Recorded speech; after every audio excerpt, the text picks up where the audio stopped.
What is up, my dudes? It is Alec Lindstrom, former Boston College offensive lineman.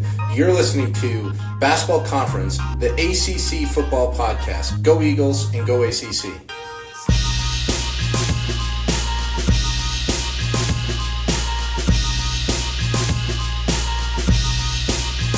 Ladies and gentlemen, boys and girls, welcome back to Basketball Conference, the ACC football podcast. My name's Joey Weaver. He's Mike McDaniel. Mike, week 2 is upon us.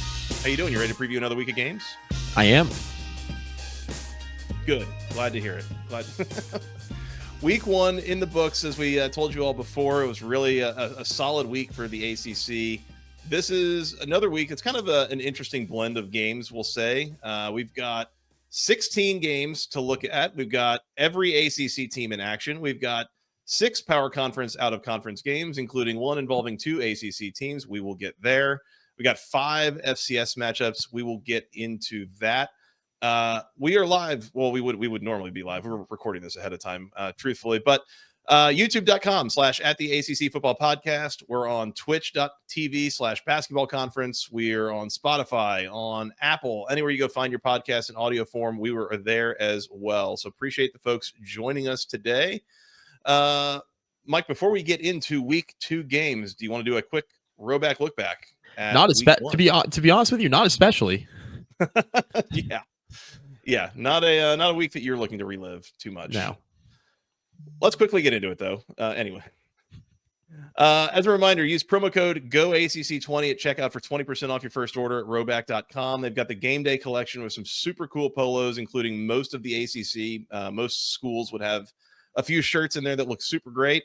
They have a lot of great performance wear, t-shirts, sweatshirts, some shorts, all sorts of active wear. Super comfortable, high quality, highly recommended. I love mine. I've got some of the quarter zips. I wear the polos to work every day. They are great. Highly recommended. Rhoback.com. Yep. Great stuff over there at Rhoback. Great stuff. Once again, use promo code GOACC20 at checkout for 20% off your first order. Mike, let's do a Rhoback look back. Week 1. One of the things that we did not bring up that you sent to me and said, how did we miss this, was from Friday night's Georgia Tech Colorado game. One of the things that kind of came up and was popular, at least during that game in the social media zeitgeist, was Eric Rivers, new transfer in from FIU. He's a wide receiver. He was also handling the kick and punt return duties. Some of that was an adventure, just inherently based on decisions that he was making. But part of the adventure was also the jersey that he was wearing was roughly the size of a kitchen trash bag, I believe. It was enormous. Brent Key addressed this in a press conference. Go. Return.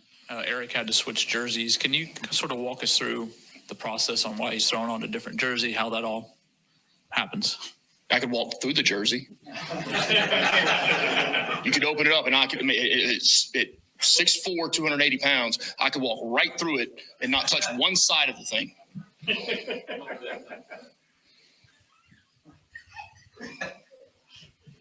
So I had a friend of mine call me on Sunday.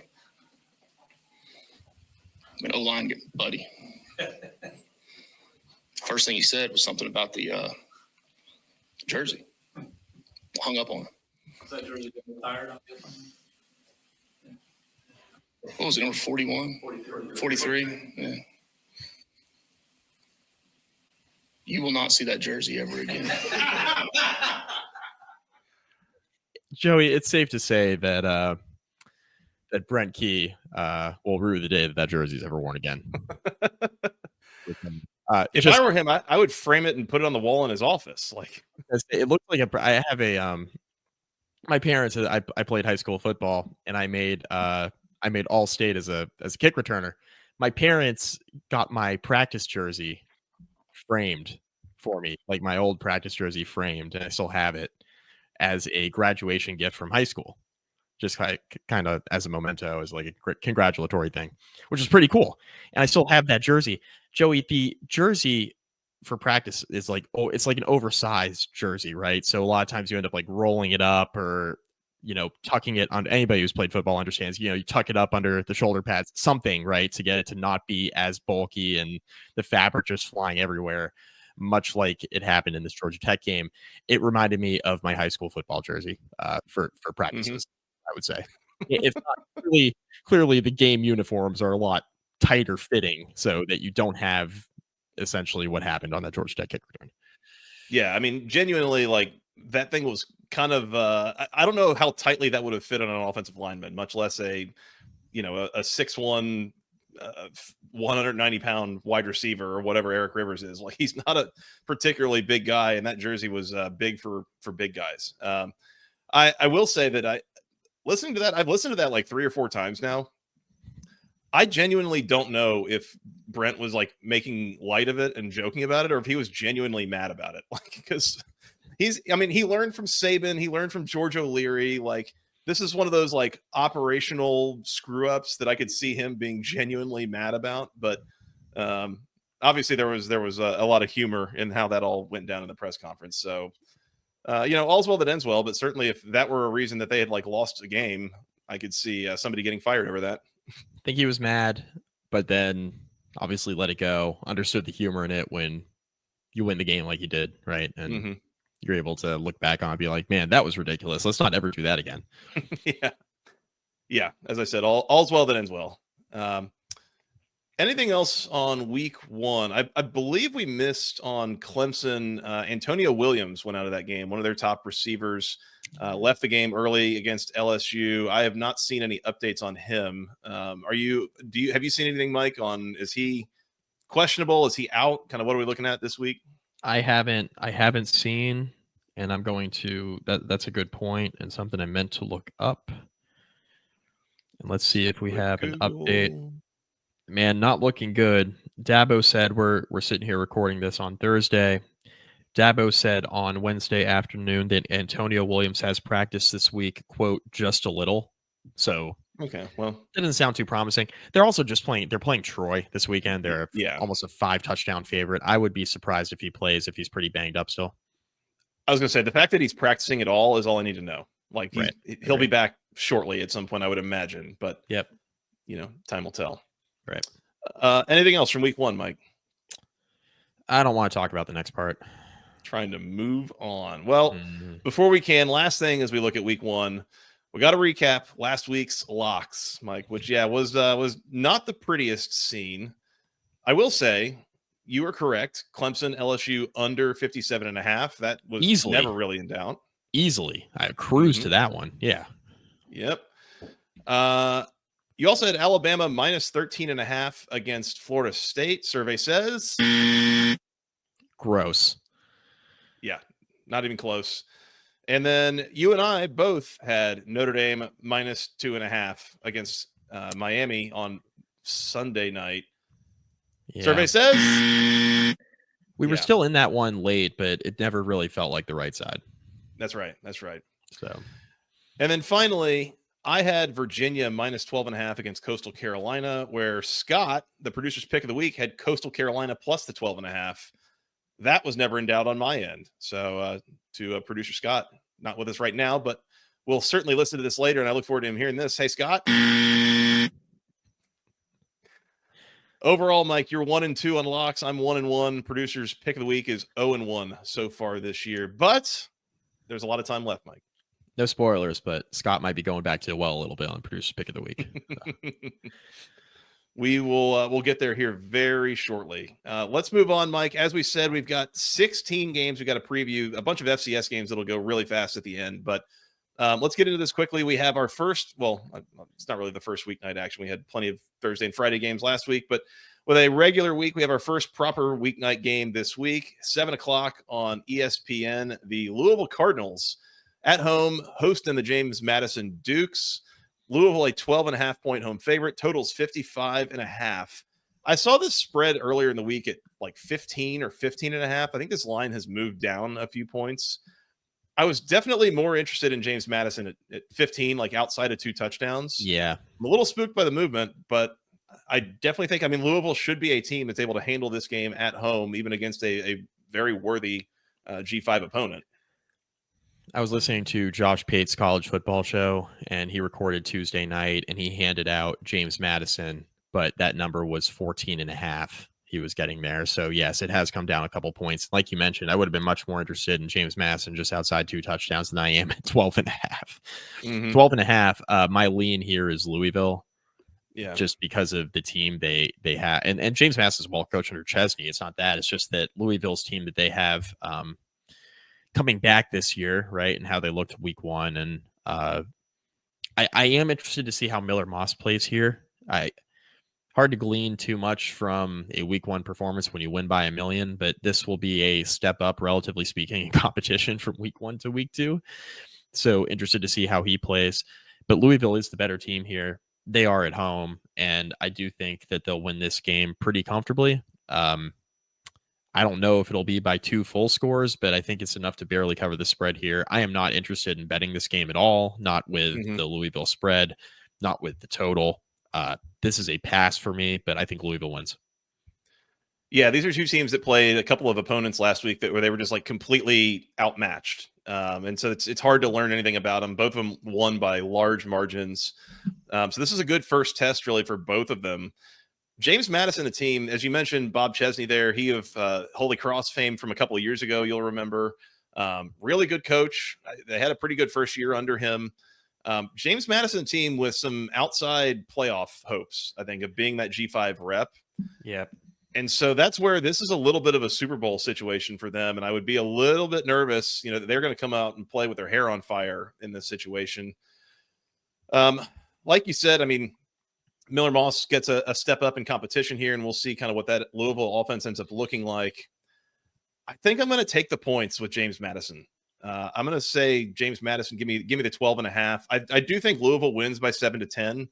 But I just think that getting that much separation against a solidly quality opponent in James Madison, I need to see it from Louisville that they can get that level of separation before I'm taking it. I'm with you. I would not. We just don't know enough about either of these teams to be laying 12.5 points or whatever it is from a betting standpoint. So I do think it'll be an entertaining game. Give me the over 55.5 as well. I do think that this could get kind of pointsy. I mean, Louisville should have a pretty good defense this year again, but I think James Madison and especially that staff will be able to dial up some stuff and score some points here. So James Madison in the over for me. You've got Louisville, Mike. Did you have a pick on the total? I'll take over on the total for the reasons you mentioned. So fun Friday night game in case you're trying not to watch an NFL game in like Brazil or something. Yeah, I'll be watching Louisville and James Madison 12 times before I watch an NFL game. Hell yeah. ESPN on a Friday night. Give me a break. You already encroach on my Thursdays. Don't take my Fridays from me too. For real. All right. Louisville in the over for Mike, James Madison in the over for me, but I think we're both in agreement. We think Louisville wins, but should be an entertaining game. We will see. Be careful. Be careful, Louisville. This is not an easy one. That's exactly right. Exactly right. All right, let's move on, Mike. Saturday, September the 6th. And we got these broken out into a couple of different categories just based on the classification of opponent that teams will be playing. And then we'll kind of work through them in chronological order. Let's start at noon on ESPN as the Duke Blue Devils at home taking on the number 11 Illinois Fighting Illini. This is at noon on ESPN, as mentioned. Duke is a 3.5-point home underdog. Totals 49.5. Like 3.5 is a short number for a team like Duke, and people think of Duke football. I think there's still maybe a little bit of that in the casuals of thinking Duke's terrible at football, but they've got the number 11 team at home, and they're only a 3.5-point dog. Sneaky line. This was at 2.5 at one point as well. So was it? Yeah. So be careful, Illinois. The thing I don't know here that I'm a little bit concerned about, and I've been very back and forth on this. I think on my tech pod, I said, yeah, just give me Duke because it's a strange line and, they're at home. The more I think about it, though, Duke struggled to run the ball last week against Elon. Illinois got a pretty good defense. If you make Darian Mensah throw the ball like 35 or 40 times in this game, I think that's probably what you want if you're Illinois. Mensah's a good quarterback, but I think if you make Duke too one-dimensional against a good Big Ten team, that's going to be a problem for them over the long haul. This is a stay away for me. I think I'm going to go Illinois. I've been very back and forth, wishy-washy on this, so don't take that as gospel. Would not be surprised if Duke went out and won this game outright by any means. I think if I'm playing anything in this game, it's probably the total, and I would lean under there. Mm-hmm. But yeah, I not too much I'm sure about here. I'm very interested to see how this plays out. This would be a huge win for Duke if they're able to pull this off. And I think you're in a good spot to do it at home against an Illinois team that, is good, but is probably getting a little too much preseason hype in terms of what they're going to be this year, at least in my estimation. But Baylor, my coach, is a good team, and they will be ready to play. So this will be a big win if Duke can pull this off. But give me Illinois inside a touchdown here. Close game. This line, Mike, just reeks of somebody knows something to me. Yeah, it does. I completely agree on the under, and that's probably the thing that I feel the most strongly about. Again, these are two teams that played totally overmatched opponents in week one and probably didn't really want to show anything. Illinois had Western Illinois, Duke had Elon, and as you mentioned, I mean, they kind of struggled with Elon in the first half, but again, you're trying not to show anything, especially with a new quarterback and an offense that's going to look a little bit different with Darian Mensah. Mike, give me Duke. Give me Duke in the 3.5. At least stays close. I think they got a shot to win this game. Again, For this sure. feels like, at home, this feels like a game where, again, if it's an under rock fighty kind of game, like 21-17, something like that, I mean, Duke can absolutely find a way. They create a lot of turnovers as well. I think they give Illinois a game here. And again, two teams that we just don't know enough about this early in the season, but I'm going to take a swing here and take Duke with a 3.5. Duke wins outright. Why not? But yeah, as mentioned, under 49.5 is what I feel most strongly about. I don't think I want to lock it up because that's a pretty low total, but I am considering it. That's on the chopping block. We'll see if it makes it through or not on that total. We shall see. Yep. All right, Duke and the under for me, Illinois and the under for Mike. Anything else before we move on? You can keep it rolling. Is Duke our home field apparel home dog of the week? They got to be. I think they got to be. The home field apparel home dog of the week, the Duke Blue Devils this week, 3.5-point home dogs here against Illinois. Use promo code GOACC24 at checkout for 15% off your first order. Homefieldapparel.com. All sorts of wonderful vintage apparel. Lots of cool stuff they've been coming out with here in the offseason. They've been churning out content and clothing content and that kind of thing. Go check them out. It's all high quality. It's very comfortable, very soft t-shirts. My wife loves them in particular. Highly recommended. Go ACC24 checkout for 15% off your first order at homefieldapparel.com. Good stuff from Homefield. Let's stay at noon on the CW. Mike, do we have CW underdogs? We might. We might. The number 17 SMU Mustangs at home hosting the Baylor Bears. SMU a small 2.5-point favorite here. Total 64.5. Baylor last week, you'll remember, got beat by a couple touchdowns at home by Auburn. I was a little disappointed in what Baylor looked like in that game. I really thought that they had a chance to do something a little more special than that. SMU, as mentioned last week, totally outmatched opponent, East Texas A&M. I like SMU here, Mike. I think this is a good spot for SMU, a Baylor team that's probably reeling a little bit, getting a little desperate going on the road. SMU getting them at home and a small favorite, almost a little bit too small if you ask me, but Lamb with the Mustangs for me.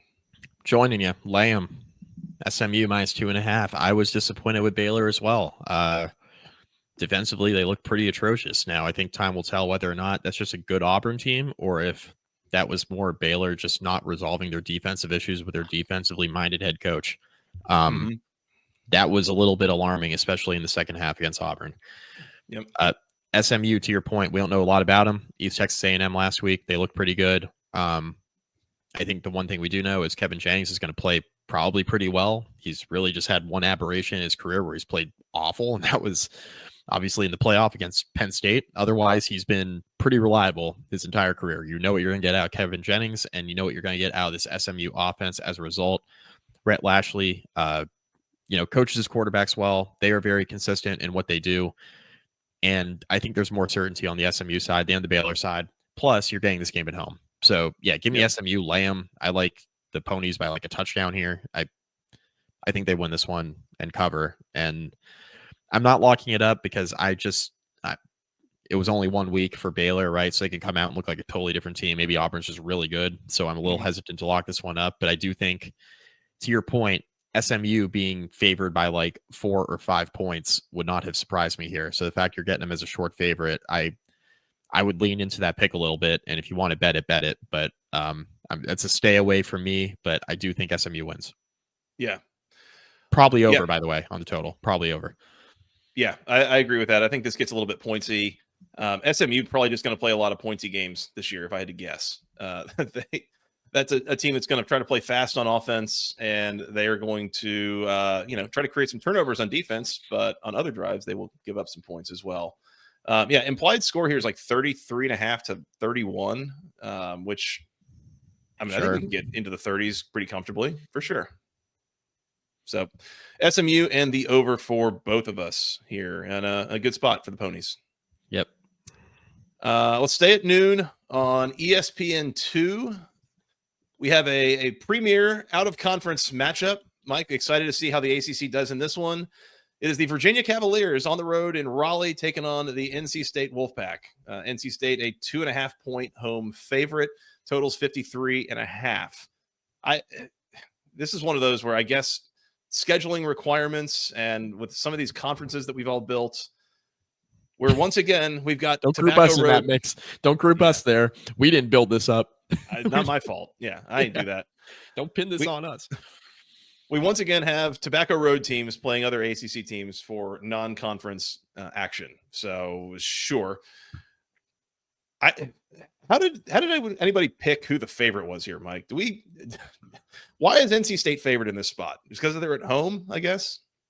I don't know. Virginia plus 2.5. Lock it up. Whoa. Lock it up. You better lock it up. No, you lock it up. You lock it up. Lock it up.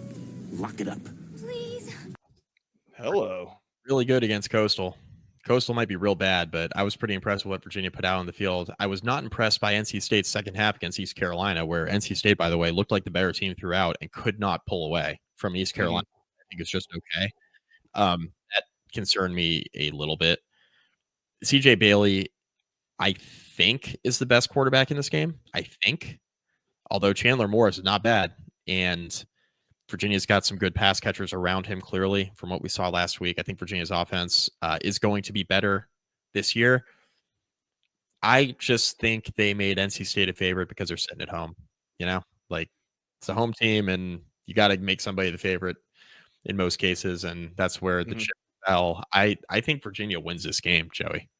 I do. I think they go out. I think they win this game in Raleigh, and I think it sets them up for a season where they could win 6 or 7 games and take a step forward for Elliott. And you're going to need this game to get there, I think. This is one of the 50-50 games in a relatively easy schedule for Virginia that I think they have to have if they want to reach like the upper echelon of their win total. And I think they get it done based on what I've seen in one data point this year so far. I was more impressed with Virginia than I was with NC State. And I don't think the quality opponent between East Carolina and Coastal, I don't think we're talking about oceans of depth between the two. Like, I think East Carolina is the better team. I think NC State played a better caliber competition last week, but I don't think it was so different from Coastal that NC State shouldn't have pulled away. I mean, they needed a late game stop to win the game. I mean, don't love that. So give me Virginia here. Yep. Yeah, if you figure home field advantage is 2.5, I mean, a line like this is basically Vegas saying, I don't know, you guys figure it out. And not to mention a total of 53.5 is, I mean, that's squarely in no man's land territory of whatever. We'll figure that out. So I'm with you. Give me Virginia. I think they cover. I think that they win the game on the field. I don't want to lock it up. The one thing that gives me some pause is what we saw from CJ Bailey last week from NC State. I mean, he made some throws, and I mean, they looked great that first 20, 25 minutes of that game.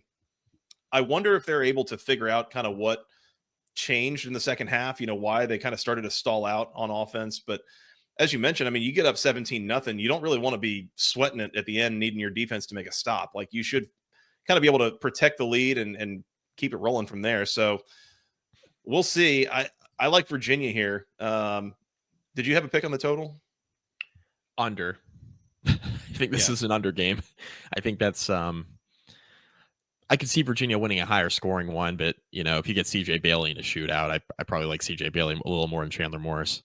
Yeah. Yep, that's fair. Mike, we have one more pick on this game. I'm not seeing the sound on the soundboard, so you want to give us a rendition? Or you want me to? There you go. Producer's pick of the week. Producer Scott under 53.5 is his lock of the week. It's on this game. So we're all kind of on the same page. Lower scoring. We will see, but Mike's got Virginia locked up. Scott's got under 53.5 locked up. I have picks that I'm not locking up. This will go great. All right, Virginia the under for all of us. Let's do it. To be clear, I don't think Scott wants Virginia on anything. I think he's trying to pick against them, but sticking with the total this week. Yep. Let's move on. We got, 7:30 on the ACC network. Mike, your Virginia Tech Hokies hosting the Vanderbilt Commodores. The Hokies a 1.5 point home favorite here. Totals 47.5. Mike, there's some crazy stats out there on the Hokies' history in Power 5 out of conference games. Why are the Hokies favored here? I think they're the better team. Give me the Hokies. I am picking Virginia Tech. They have not won a non-conference game against a power conference opponent at home since 2009. It sounds bad. I think there have only been 6 or 7 of them total. Still, it's a crazy streak that they need to break. The last time that they beat a power conference opponent in the non-conference schedule at all was West Virginia in 2017. It's been a while, right? Andrew Alex pointed this out on my Tech pod last night. The fact that Virginia Tech scheduled Rutgers and Vanderbilt in the last few seasons and scheduled, home and home series with both, when at the time they were scheduled, Rutgers was a bottom feeder in the Big Ten and Vanderbilt was a bottom feeder in the SEC. Lose this game to Vanderbilt on Saturday, you have a chance of going 0 for 4 against those teams in that home and home. Not great. Doesn't inspire too much confidence. The reason why I'm picking Virginia Tech here to snap the streak is because I really liked what I saw out of Virginia Tech's pass rush last Sunday against Carolina. Vanderbilt played a walkover opponent in Charleston Southern last week. Not a very good team, obviously. So we don't know really what we're getting out of Vanderbilt. I think that defense shows up again. And I do think the offense will be able to move the ball better here and finish drives. Once again, I mentioned this on the recap. Virginia Tech didn't have issues moving the ball against South Carolina. I mean, it wasn't fantastic, but between the 20s, they were moving it fine. It was once they got down into the red zone, they had drives stalling out. They had mistakes, penalties to knock them out of field goal range. Stuff that was correctable, right? Virginia Tech can't beat Virginia Tech. They're not good enough to do that. Not a lot of teams are. They did that way too much against South Carolina. It cost them a real chance to win the game, I thought, against a South Carolina team that was better, right? And they were Tech in this game. Now, you have to keep Pavia in the pocket, right? If you don't keep Diego Pavia in the pocket, this is going to be an issue. He does his best work when he's improvising. Eli Stower is a tight end, returned after most thought that he was going to enter the NFL draft. They do still have Cedric Alexander in the backfield. So there are some players on the Vanderbilt offense to be aware of. But it's too much of a mixed bag in terms of the guys that Vanderbilt had to replace on defense and what they had to replace on the offensive line. And I'm coming off of a game I just saw last week where Virginia Tech's defense, I thought, had an argument to be the best unit in that game against South Carolina. And that's something I wasn't anticipating coming into the season at all. So if they can repeat that performance, obviously, I think that will put them in a good position here. And mostly I'm picking this out of an emotional pick because Virginia Tech needs this really, really bad. Like, need it bad. And I want to see them win this game so badly. I have to pick it. It is partially an emotional pick, but I think you can talk yourself into it. And I don't think this very coin flippy, which, to be fair, Virginia Tech hasn't won a lot of coin flip games under Pry. His record in one-score games absolutely atrocious. So if it's a one-score game like Vegas thinks, there's really no reason to pick Virginia Tech here based off past performance. I worry a little bit about the crowd here, Mike, because this feels like a situation that you're going to have an anxious crowd, right? Like you've already lost last week. You've lost these out of conference games the last couple of years. Everyone's kind of uncomfortable with the coaching staff. Like, what are we doing? If you get down by like 10 points in the third quarter or something like that, is there a chance that like the crowd could kind of turn on the team and the coaching staff? You get some boo birds out. Like, I don't know. I feel like there is a dangerous situation here brewing if Virginia Tech can't, at least kind of feel like they're controlling the game for a lot of it. I wonder about that. Yep. I'm not going to over. Was that a sellout? Yeah, so that's good. I'm not going to overcomplicate this. These two teams played last year. It was in Nashville. I think it was, what was it, double overtime, maybe? Yeah, multiple overtime periods. Yeah. Really poor recent history from the Hokies against Power 5 teams, especially out of conference. Really poor recent history in one-score games. Show me. Yeah. You got to show me. I realize you're at home, but like being favored in this spot, why? Prove it. So I think Vanderbilt, that coaching staff, a really good defense the last couple of years under Clark Lee. I think that the ways that South Carolina gave the Hokies some issues in the red zone and in I guess even the green zone a little bit last week, I think that they can kind of find ways to replicate that. You need Kyron Drones to have a good game. Show me. We got to see it. Give me Vanderbilt. I think they win the game on the field, and I think things get very uncomfortable for the Hokies entirely. Looking forward to that. That'll be good. Looking forward to that because then Virginia Tech doesn't have a game that matters for another 3 weeks. They play Wofford and Old Dominion. Well, I want to say not another game that matters. They do play Old Dominion, which which we know how that sometimes goes. Yep. Give me Vandy to win outright. Give me the under 47.5. I think in the spot. Do I think like the under a lot here. A bit of a rock fight, I think, is coming. Yeah. Mike, are there? Do you know what shirt you're going to wear to this game? To the game, no, I'm watching it on my couch. I will. Well, I'm not going to ruin your transition because it's a good one. I don't know for sure, but if I'm having trouble picking out a shirt, Joey, I do have some very comfortable Section 103 gear in my closet for a Georgia Tech game later on, or I guess earlier in the day. That's hell yeah, you go do. A lot better, a lot more certainty. Yeah, we're gonna fly through that game late in the show. So let's go ahead and do the ad read now. Section 103, official sponsor of the show. All sorts of wonderful Georgia Tech wear, as well as LSU. Polos, hats, T-shirts, sweatshirts, hoodies, stickers, things for men, women, children, babies. They've got the official Tech Gold, the officially licensed word marks. All of it super high quality, looks great, feels great. I'm wearing it right now. Keeps me cool in the summer. If you're trying to gear up for the cold weather that is coming very, very soon, they've got stuff for you there. Everything. They got a brand new Welcome to the Flats shirt. That's super cool. Expecting to see a few of those in the crowd this weekend for the Georgia Tech game against Gardner-Webb, but we'll get to that here in a little bit. Use promo code GOACC at checkout for 10% off your first order at section103.com. Highly recommended. It is all super high quality, looks great. For a while, it has been tough to find great Georgia Tech apparel. Not since Section 103 became a thing. So go find them, section103.com. Once again, use promo code GOACC at checkout for 10% off your first order. Get some of those polos if they've got them in stock. They are super great, and they're going quick. So get them while you can.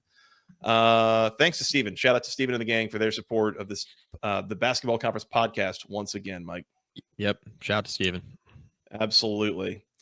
Let's move on to 7:30 p.m. on NBC and Peacock, where the Boston College Eagles are on the road taking on the Michigan State Spartans. Eagles a 4.5-point road underdog, totals 46.5. Small line here, I feel like, but Michigan State, a lot of questions that they're trying to answer. They were, I think it was year one last year under Jonathan Smith when they hired him from Oregon State. So they're still very much trying to figure some things out. Eagles going on the road. They had an absolute walkthrough last week. So again, we don't know a lot about these teams, but I think if I'm looking to see who I trust, I guess I trust a home team, probably with a little bit more of a talented roster in Michigan State than this Boston College team to go on the road and pull an upset in East Lansing. But stranger things have happened, Mike. It's entirely on the table that they could go in and win this game. Yeah, Dylan Lonergan needed a maintenance day. Boston College's starting quarterback this week from practice. For an injury, we don't know what it is. He just didn't practice. Bill O'Brien was like, "Yeah, I needed a extra day of treatment." Like, that doesn't sound great. I mean, it could be nothing. Could be a little something. He's a little banged up. Michigan State is one of those trendy, like, could be really annoying to play against this year in the Big Ten. They're one of those fun teams. Boston College is it's a tough spot to go into East Lansing at night. That's not great. NBC game, big game vibes. The first one that Michigan State cares about this year. And Michigan State is a short home favorite. I lean Sparty here, especially with if Lonergan plays, is he fully healthy is a question. And even if he is, man, I just think it's a tall task to go into Michigan State at night. Not that this team is unbeatable or something like that. We're still trying to learn about what this team's going to be this year. But Jonathan Smith, I think, from a roster standpoint, has them much improved. And I think the jury is still out a little bit on what BC is going to be this year. So yeah, give me Michigan State here. Close game. I think they win. I think they cover. I do like the under here, under 46.5, which we seem to be agreeing a lot on totals here on this podcast today, Joey. But yeah, give me Michigan State at home. I'll do the same. Give me the Spartans. I think they can win this game at least by a touchdown or so. I also like the under. I think this could be another low scoring, a bit of a struggle.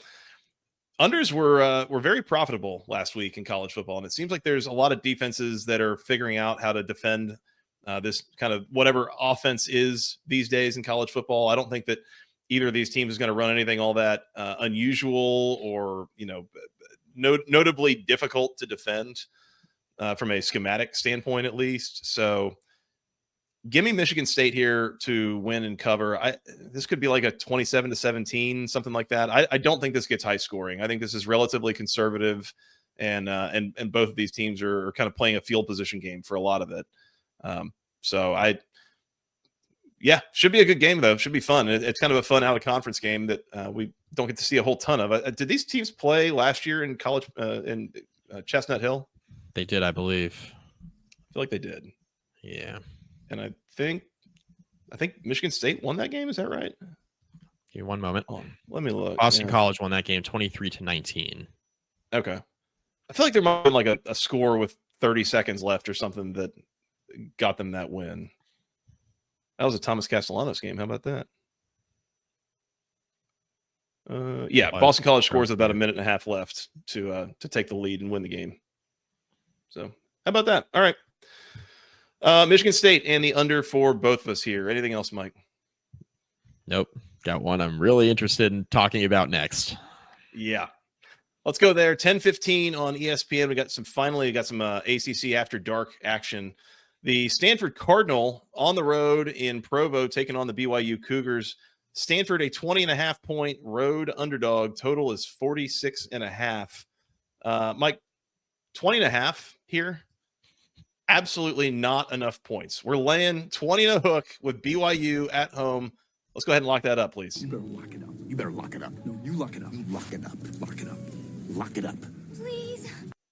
That's how much I don't believe in Stanford. Is I'm laying 3 touchdowns and locking it up. So hopefully we see something better from them than we saw 2 weeks ago on the Big Island, but it would have to be so much better for me to feel good about that. Yeah, Stanford looked really, really bad when they played in week 0. So hopefully they figured something out since then, because BYU looked pretty good last week. Man, there could be an argument here that BYU should be ranked. And I think if they win this game pretty comfortably, there's a chance they're in the poll next week. Stanford, man, I'm at the point right now, early in the year, where it was so bad against Hawaii in the opener that I need to see it before I'm going to take Stanford to cover almost anything against a power conference opponent. That's how bad it looks right now to me. So give me BYU, lay 'em. I'm not going to lock that up because I like something a little bit better in this game, Joey. The total of 46.5, I think, could go either way because BYU, I have a feeling, could be potentially a name your score game. Although Stanford's defense, different caliber of opponent. Stanford's defense, I thought, did play pretty decently against Hawaii, but I think Hawaii was having kind of their own set of struggles there.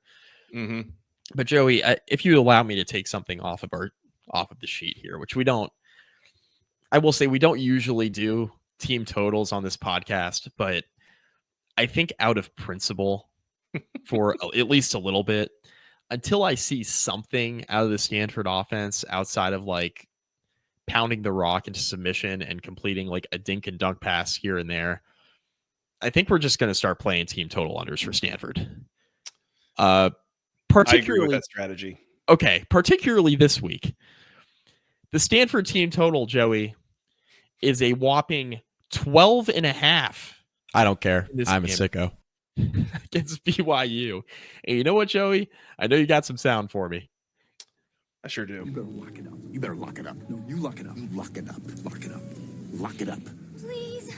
We are locking up Stanford team total under 12.5 and feeling damn good about it, Joey. That's one of the better locks we've ever had in this show. Under 12.5 on the team total. Listen, I bet, and this lost, but you know, as my Hokie Hangover co-host Andrew Alex said, you know, it's not about whether the bet was won or lost. It's really about the friends you made along the way. And that was Marshall team total under 6.5 in week 1 against Georgia. And that did not hit, but it was a fun one to play. Yeah, it almost got there.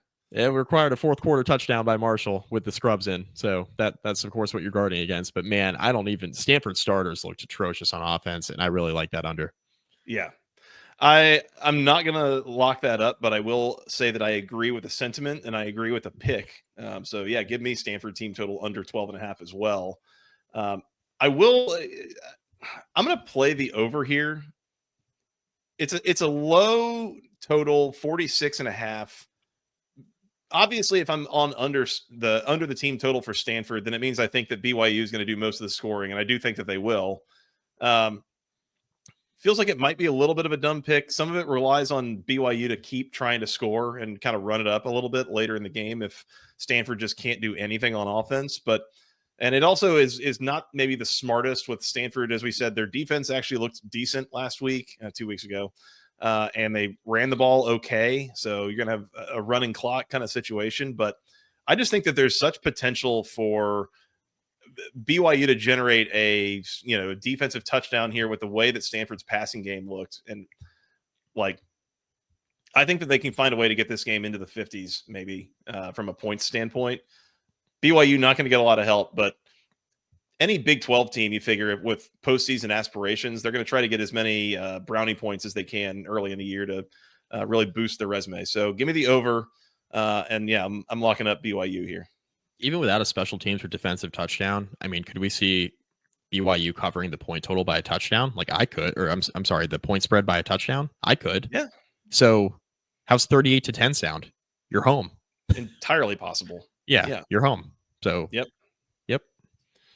All right, there you go. BYU and the over for me, BYU and the under for Mike. I've got BYU locked up. He's got Stanford team total under 12.5 locked up. With some confidence. Hell yeah. Let's say it with your chest out, Mike. That's how we do it on the show. Yeah, if we're going down swinging. That's for sure. Let's get into a few of the G5 games. This is going to be one of the last kind of interesting games I think we talk about here today. Noon on ESPN Plus and the ACC Network Extra, meaning, if you want to watch this game, you're streaming it, buddy. There's not any over the top cable that is going to be showing this game. The Syracuse Orange hosting the UConn Huskies.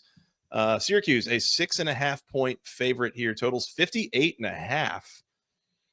I want to lay them with Syracuse. I just don't know. I don't know what they are right now. Right. I mean, they had some good moments last week against Tennessee. Ultimately, they kind of turned into what we thought they would. UConn, formidable. They had a really good week last week against, again, a totally outmatched opponent. So I cannot recommend actually, betting your own currency on this. But let's take Syracuse. I think they try to get their season in gear here. This is one of their 6 opportunities as a potential favorite. So I think they take advantage and try to win this thing pretty comfortably. Give me UConn.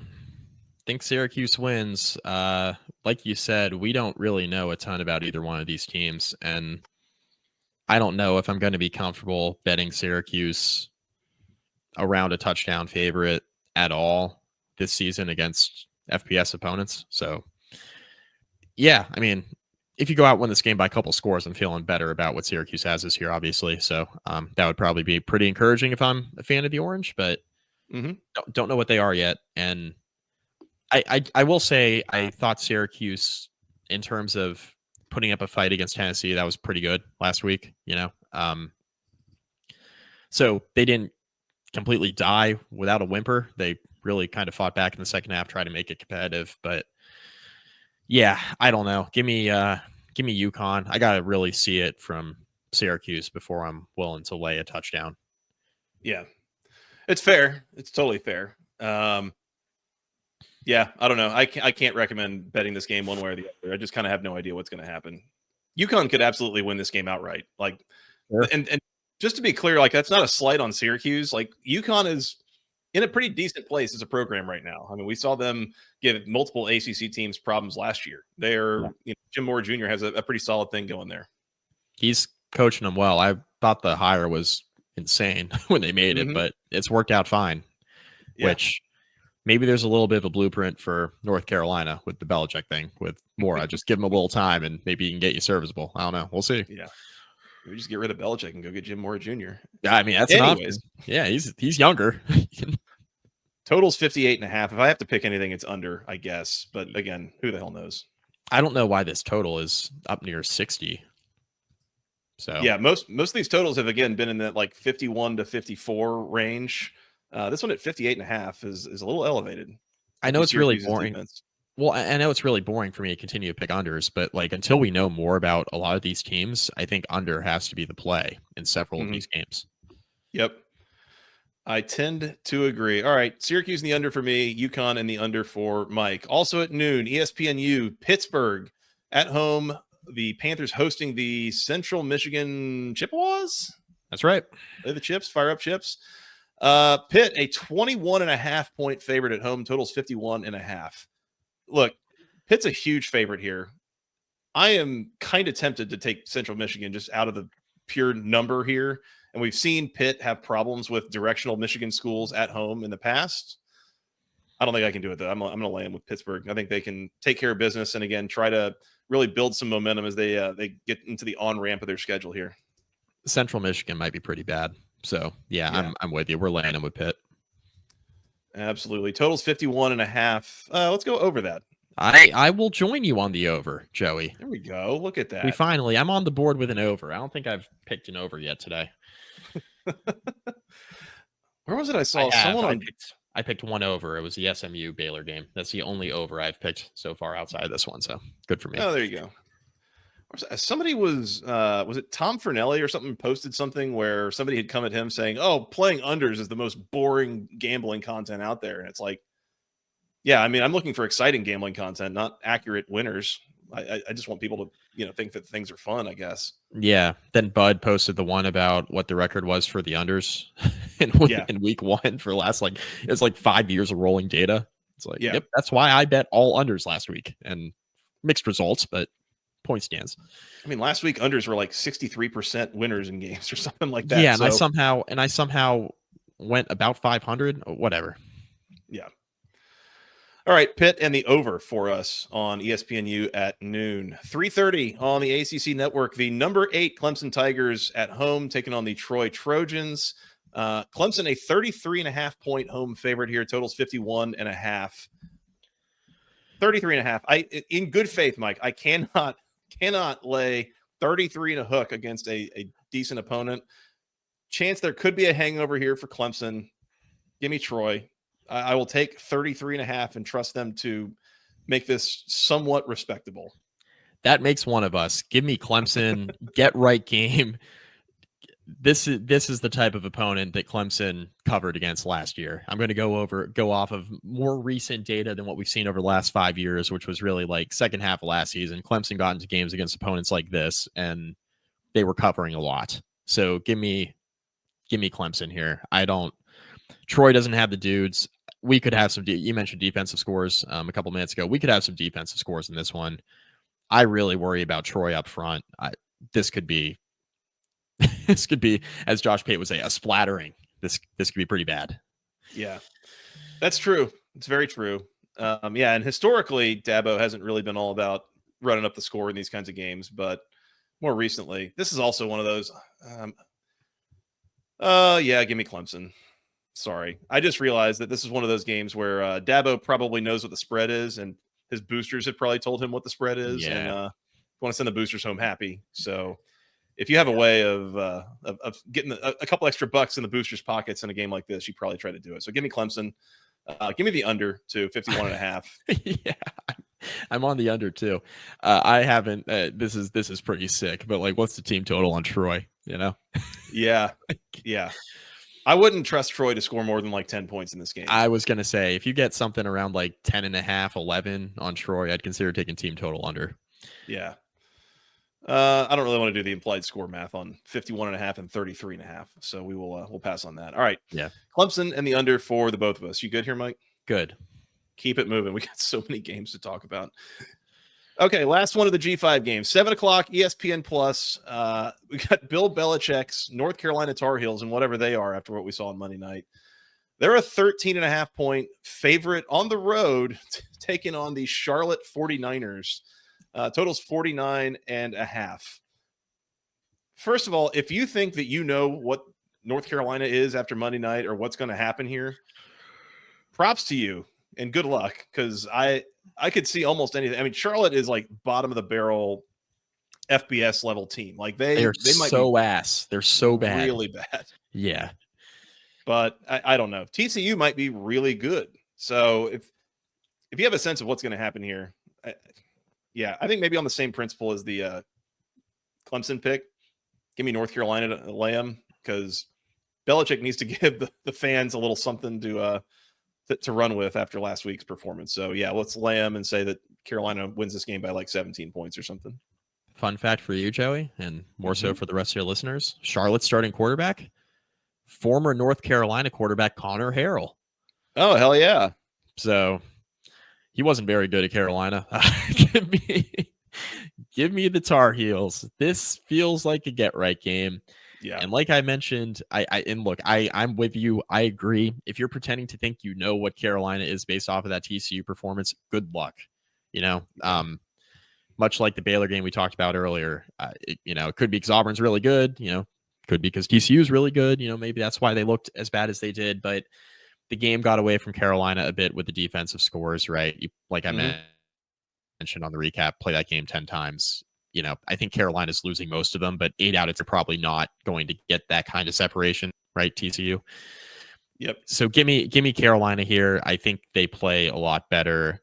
I think their roster better. This is one of the handful of Carolina the decidedly better roster.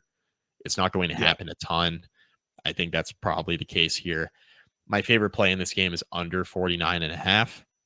Not sure Charlotte's going to score a whole lot, and don't know what Carolina's doing on offense. Don't know if they're going to run Gio Lopez out again. Don't know if Max Johnson's going to be under center. The one thing that I heard on a couple different podcasts this week, which I think was right, you brought Max Johnson into the game, right? And things looked a lot better, but of course it was against a lot of TCU's backups. And on the flip side, you had Gio Lopez, who is best out of like a spread offense, and you had him under center running like a pro style offense, which is not what he's good at. So if you're going to run that scheme all year, you may as well just play Max Johnson. Like he can run that. Right. If you're going to do something a little more closely resembling a college offense, Gio Lopez is still probably the best bet. So interested to see what Carolina does there. I'm going to do something done. Give me the over 49.5. I think that there is a chance that Carolina's defense sucks. And Charlotte will be able to generate a few points. Tackling was atrocious by this. I mean, we're going full pads. We're hitting this week in practice. If you're Belichick, the defense in the secondary was horrendous, and tackling in space, tackling when they weren't in space, it was horrible. Yeah.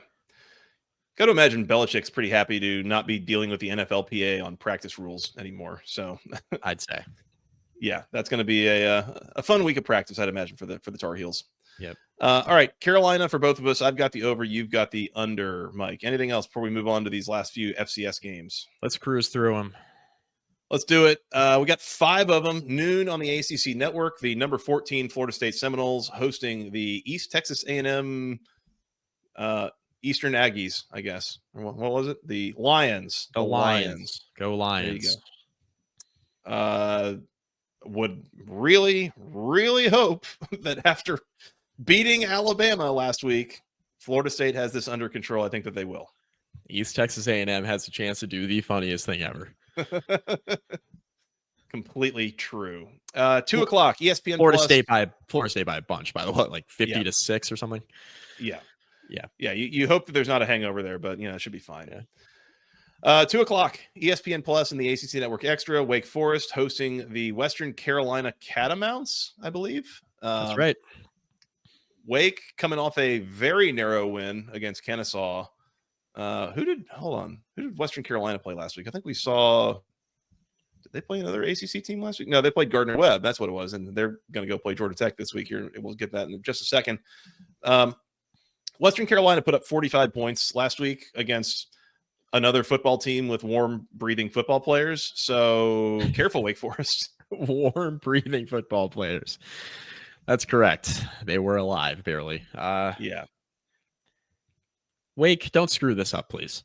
I'm concerned for this game for Wake, frankly. I am after too. What we saw last week. I am too. It wasn't pretty against Kennesaw. You got the win.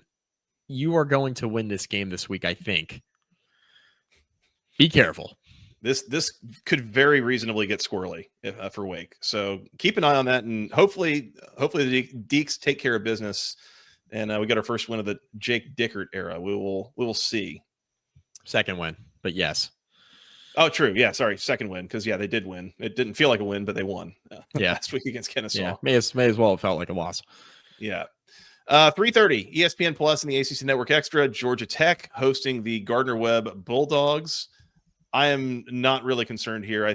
I'd like to think that this program is beyond the days where this could ever get a little bit squirrely. If anything, it might be a little close for comfort in like the middle second quarter or something. But we'll see how much we see of Haynes King. By the way, he was a little bit banged up coming back from Colorado. I think the intent is that he's going to play. I don't know how much he's going to play. You don't need him to play that much. Just play Aaron Philo, play some of the young guys, get ready for Clemson next week. Agree. Brent Key has not lost games like this, right? I mean, We can talk about Bowling Green a couple seasons ago, but Bowling Green was okay. They weren't as bad as people thought. Brent Key has not pulled a Jeff Collins and has lost, Jeff Collins lost several games like this. Brent Key, they've lost some head scratchers, but they've been against conference competition mostly. Right. So this should be fine. Yeah. Jeff Collins, Citadel, bad Temple team. Northern Illinois, really bad. Yeah. A lot of those. So I think we're past that, though. I think we're good. We'll see how it goes. 6 o'clock, ESPN Plus and the ACC Network Extra. Cal hosting the Texas Southern Tigers, as it were. Mike, do you know where Texas Southern is? Hopefully in Southern Texas. It's about 25 minutes from where I'm standing right now. So it's a Houston program, as it were. Okay. This should be fine for Cal.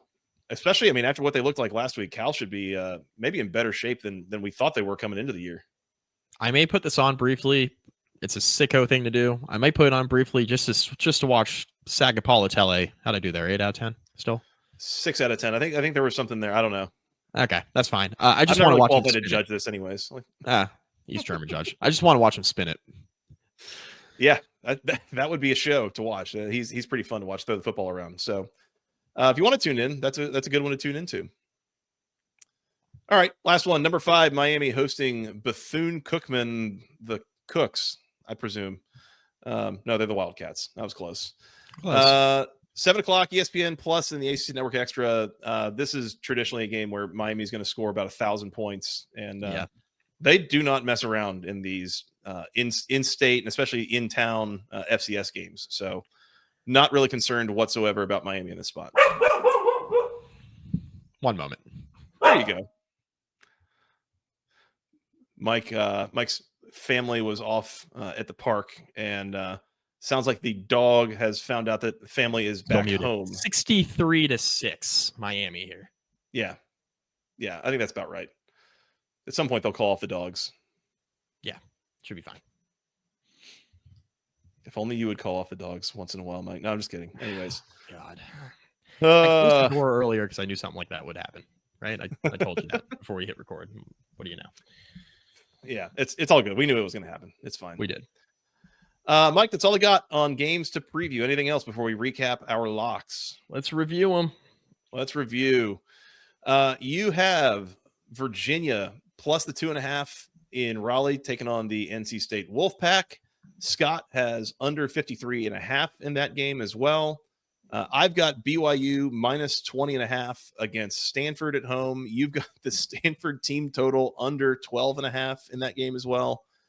And because I can't get out of here in good faith, having previewed 16 games and only locked up one of them, go ahead and give me the under 49.5 in Duke and Illinois. I think that's a low-scoring rock fight. Go ahead and lock that up. You better lock it up. You better lock it up. No, you lock it up. Lock it up. Lock it up. Lock it up. Please. That's it, Mike. 16 games we previewed in like an hour. Look at us. This is real growth. Temple Run on the last few. Yeah, that's right. Is there a sound effect from Temple Run we can work into some of these? I'm sure we could dig one up. Yeah, we can look for something there. There you have it, week 2. A lot of fun games. Should be a fun weekend. We will be back to recap these games, Mike. I don't know if we've settled on, are we doing Saturday night? Are we doing Sunday night? We got to figure that out. We'll put it out there. Yeah. I'll be on the golf course at some point on Sunday, so see how late I'm willing to sign up. Fair. That's very fair. Yeah. But enjoy the games. We will be back to recap them. Subscribe, youtube.com/@the-ACC Football Podcast. We're on Twitter @FTRS Joey, @Mike McDaniel SI, together at BC Podcast ACC. Apple, Spotify, Amazon, any of those places you go find podcasts in audio format, please go find them there and hit the subscribe button. We'd appreciate it. Been seeing a couple comments come in on Spotify. Appreciate the people doing that, especially on YouTube as well. Getting a lot of comments there. So shout out to the people. Appreciate all of your all support, and look forward to recapping these games with you guys at some point this weekend. Yes, we'll be here live at some point. Yeah, for sure. So keep it tuned here. Mike, you want to get out of here? Go watch some games? Let's do it. We will be back to recap them at some point shortly. But until then, for Mr. Mike McDaniel, I am Joey Weaver. Thank you guys so much for listening. Enjoy the games. Enjoy week 2. We'll talk to you again very, very soon. Until then, go ACC.